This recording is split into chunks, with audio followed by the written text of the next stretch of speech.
Hello friends, स्वागत आहे तुमचं पुन्हा एकदा एका नवीन व्हिडिओमध्ये.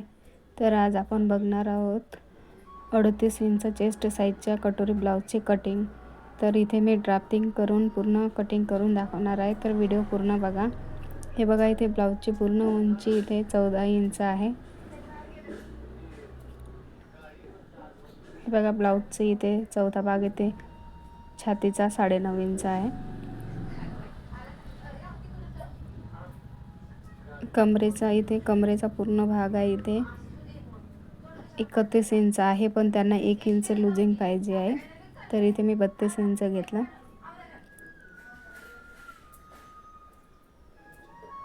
इथे समोरच्या गळ्याचं माप आहे इथे 6 इंच आहे.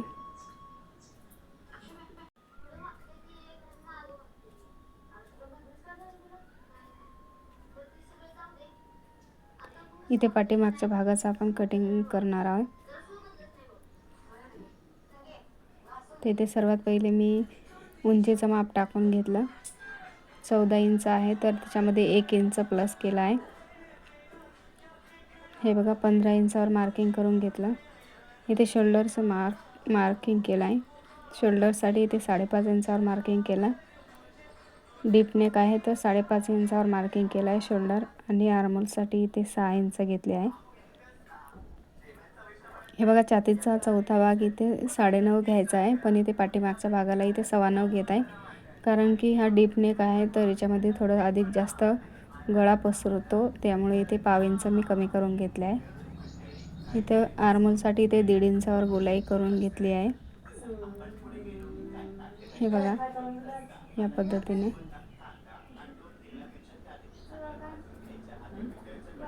इथे पाठीमागच्या आर्महोलचा शेप देऊन घेतला आहे. गळ्याची रुंदी इथे मी 2.5 इंचावर घेतली आहे. इथे कमरेचा चौथा भाग इथे 8 इंच घेतला आहे. 1.5 इंच एक्स्ट्रा शिलाईसाठी आणि 1 इंच आपल्याला मागील टक्ससाठी इथे मार्किंग करून घेतले आहे. गळ्याची उंची इथे आपल्याला इथे बघा, मागच्या साईडला आपल्याला इथे 3 ते 3.25 इंचाची पट्टी आपल्याला रेडी पाहिजे आहे, तर इथे मी 4 इंचावर खालच्या साईडने मार्किंग करून घेतलं आहे. इथे बघा, गळ्याची उंची इथे 11 इंच आलेली आहे. 2.5 इंचावर मार्किंग करून इथे बॉक्स तयार करून घेतला आहे गळ्यासाठी. आणि इथे गळ्यासाठी इथे गोल शेप देऊन घेतलेला आहे.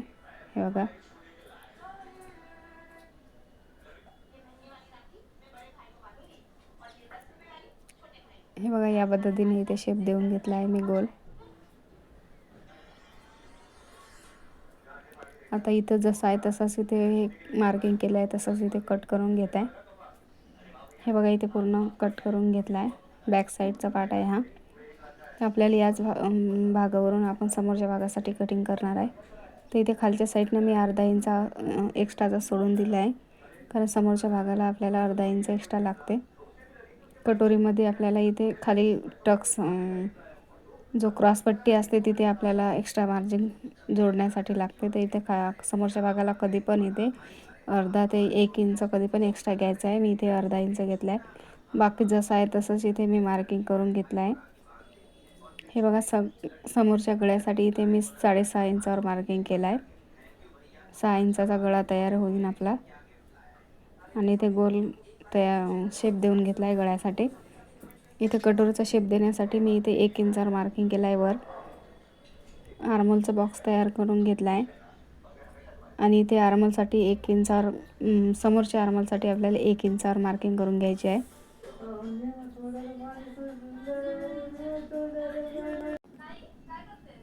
हे बघा, इथे या पद्धतीने आर्महोल राऊंड तयार करून घेतला आहे.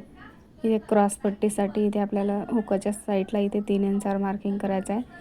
त्या अगोदर इथे आपण जे मागील 1 इंच टक्ससाठी टाकला होता ते इथे कमी करून घेऊ.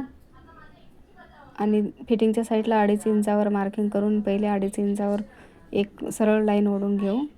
आणि नंतर 3 इंचावर जे मार्किंग केलं होतं तिथे आपण क्रॉसपट्टीचं मार्किंग करून घेऊ. त्यावर आपण इथे कटोरीचं मार्किंग करणार आहे. तर इथे कटोरी 6 इंचाची आहे.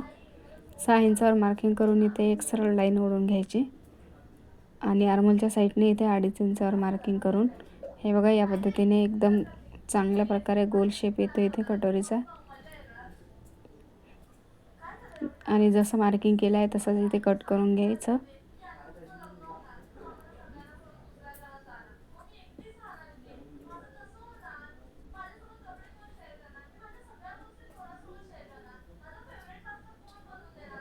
हे बघा इथे समोरच्या आर्मोलसाठी जो खालच्या साईडला आपण मार्किंग करून घेतलं होतं तिथेच कट करून घ्यायचं बरोबर.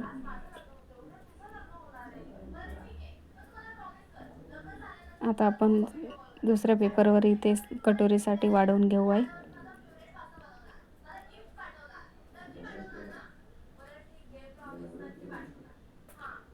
तर इथे अधिक एक पेपर घेतला आहे मी आणि त्याच्यावर इथे कटोरीचा जो पार्ट आहे तो इथे सर्वात पहिले इथे जसा तसा इथे ठेवून घेतला आहे क्रॉसमध्ये आणि इथे जसं आहे तसंच इथे मार्किंग करून घ्यायचं. मार्किंग करून झाल्याच्या नंतर आपल्याला साईडना 1.25 इंच दोन्ही साईडला 1.25 इंच वाढवून घ्यायचं आहे. हे बघा या साईडला 1.25 इंच वाढवून घेतला आहे मी आणि या साईडला पण 1.25 इंच वाढवून घेतला आहे. तर दोन्ही साईडला इथे 1.25 इंच वाढून झाल्यावर याचा 2 इंच सेंटर घ्यायचा आहे आणि खाली पण आपल्याला 1.25 इंचावर मार्किंग करून घ्यायचे आहे आणि इथे कटोरीचा शेप इथे तयार करून घ्यायचा आहे आपल्याला क्रॉसमध्ये जोडून.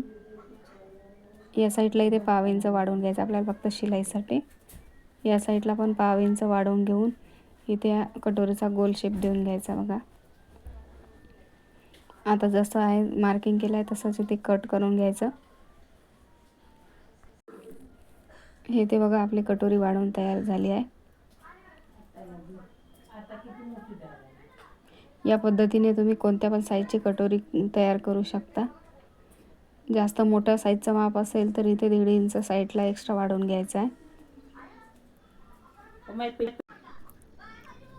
हे बघा इथे सर्व पार्ट आपले कटिंग करून तयार झाले आहे. हे बघा अस्तरचा इथे मी कपडा घेतला आहे. 1 मीटर कापड आहे इथे अस्तरसाठी मी घेतला आहे. त्यांच्या बाईची उंची लांब आहे तर इथे मी 1 मीटर घेतला आहे. हे बघा पाठीमागचा जो भाग आहे तो सेम जसा आहे तसाच इथे ठेवला आहे. आपल्याला कुठेही वाढवून घ्यायचं नाही आहे याच्यामध्ये. तर जसं आहे तसंच इथे मार्किंग करून घेऊन कट करून घेतला आहे.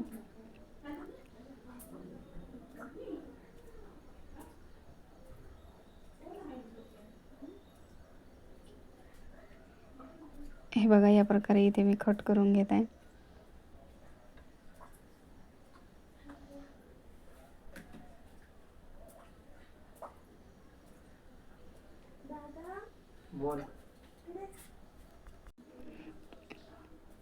अशाच प्रकारे मी इथे सर्व समोरचे भाग सुद्धा इथे कट करून घेत आहे.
हे बघा आता इथे बाहीची कटिंग करू आपण. तर इथे बघा बाहीची कटिंगसाठी मी इथे घडी इथे छातीचा 4था भागच वापरते. कोणत्या पण साईजच्या ब्लाऊजसाठी एकदम बरोबर आहे, ते कमी पडत नाही आणि जास्तही होत नाही. तर इथे छातीचा 4था भाग इथे 9.5 इंच आहे. त्यांच्या मापात जो ब्लाऊज दिला आहे त्याची छोटी बाही आहे, पण इथे आपल्याला मोठी घ्यायची आहे. तर बाहीची उंची इथे 10 इंच आहे. तर मी त्याच्यामध्ये 1 इंच वाढवून 11 इंचावर मार्किंग करून घेतले आहे आणि आपली बाही डाऊन आर्मलच्या साईडला इथे 3.5 इंचावर केली आहे.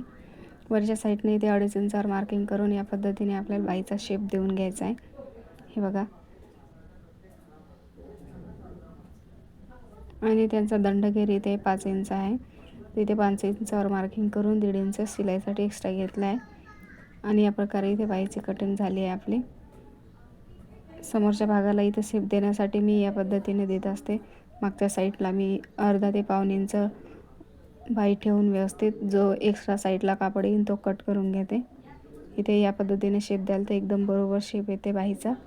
हे बघा, इथे समोरच्या भागासाठी इथे मी मार्किंग करून ठेवत असते, जेणेकरून आपण जेव्हा स्टिचिंगला ब्लाऊज घेतो त्यावेळेस हा कन्फ्यूज नाही होत समोरचा मागचा भाग कोणता आहे. इथं वाढवून घेतलेली कटोरी आपल्याला तिरकस ठेवून घ्यायची आहे आणि जशी आहे तशीच इथे मार्किंग करून घ्यायची आहे. जे आपण पेपर पॅटर्न तयार केलं होतं याच्यामध्ये आपल्याला कुठेही वाढवून घ्यायचं नाही, जसं आहे तसंच ठेवून आपल्याला अस्तरचा ब्लाऊज इथे कट करून घ्यायचा आहे. हे बघा, इथे कटोरी तयार झाली आपली कट करून. या पद्धतीने तुम्ही कोणत्या पण साईजचा ब्लाऊज कटिंग करू शकता मापाच्या ब्लाऊजवरून. हे बघा, हे जो साडीचा पीस आहे तर मी हे पूर्ण अस्तरचा कापड याच्यावर तयार करून घेतला आहे.